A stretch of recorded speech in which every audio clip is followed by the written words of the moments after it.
want to take a moment and show you how I used the online portal to reach the source I've directed you to for this assignment.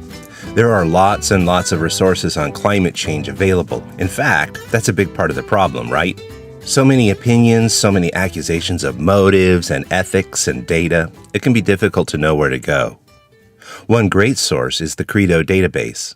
Credo is like Wikipedia insofar as it is a complex map of sources linked to other sources. It is different from Wikipedia in that it is managed by professional librarians who develop, quote, materials that enable the flexible configuration of content, technology, and services for the purpose of connecting learners, faculty and teachers, librarians, and publishers.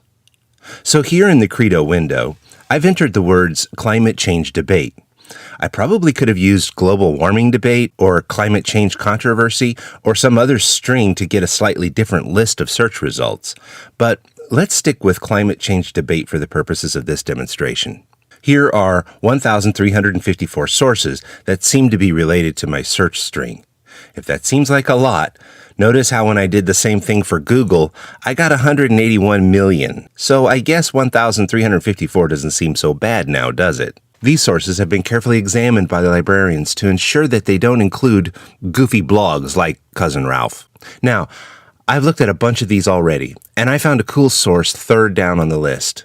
It's by a group called ProQuan, and they do a great job of describing different points of views on specific issues. So they've provided a kind of summary of this discussion going on around climate change and how the debate is argued.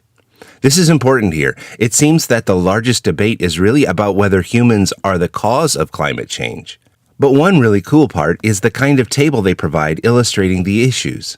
I can see that they're breaking down the arguments about the number of scientists involved in each position, the arguments about warming and cooling, or arguments about CO2 levels. I'm not nearly done with my research, but now I have some great keywords and even some resources in the bibliography to start looking up.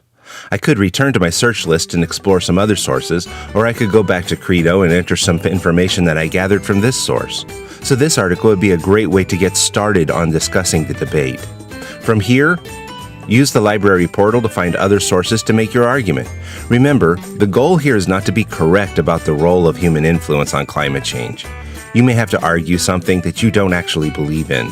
That's okay. You're participating in the art of investigation, how knowledge is constructed. Just pretend that you believe your assigned position.